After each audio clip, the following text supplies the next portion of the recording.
سلام دوستان، امروز اومدم با آموزش اینکه کدهای سنس و حال اینا رو در کدوم قسمت وارد کنیم. پس لت گو بریم واسه ویدیو.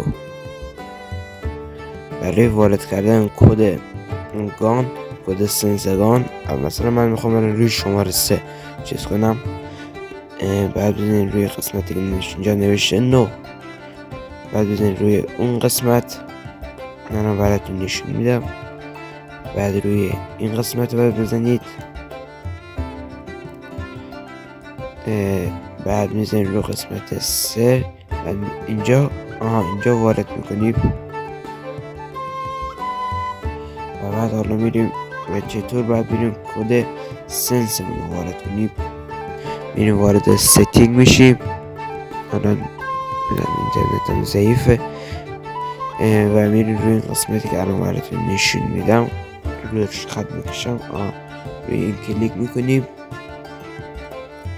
روی سرچ میزنیم و اینجا کد سنس مورد نظرتون رو وارد میکنید و کد سنس شما اینجا نشون میدم اینجاست. الان براتون چیز میکنم، خط میکشم دورشو.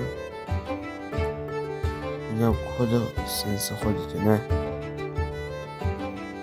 و از اینجا میتونید کپی کنید و به دیگران بدید. برای کد گرافیک، مثلا کد گرافیک، مثلا یک گرافیک شما خواهد بده شما تنظیم گرافیک، بعد بزنید روی قسمت سنسیویتی، روی قسمت اینجا که دورتون خط کشیدم، حالا نمیتونم بخونم اسمشو. روی قسمت سرچ میزنیم و بعد اینجا مثلا کد مورد نظرتون رو سرچ میکنیم، کد گرافیک مورد نظرتون رو. ممنون که تا اینجا سرچ میکنید. ممنون که تا اینجا ویدیو رو تماشا کردید. لطفا حمایت بکنید، من به حمایت شما نیاز دارم و من ساب کنید و لایک کنید، کامنت انگلیسی هم بذارید. ممنون.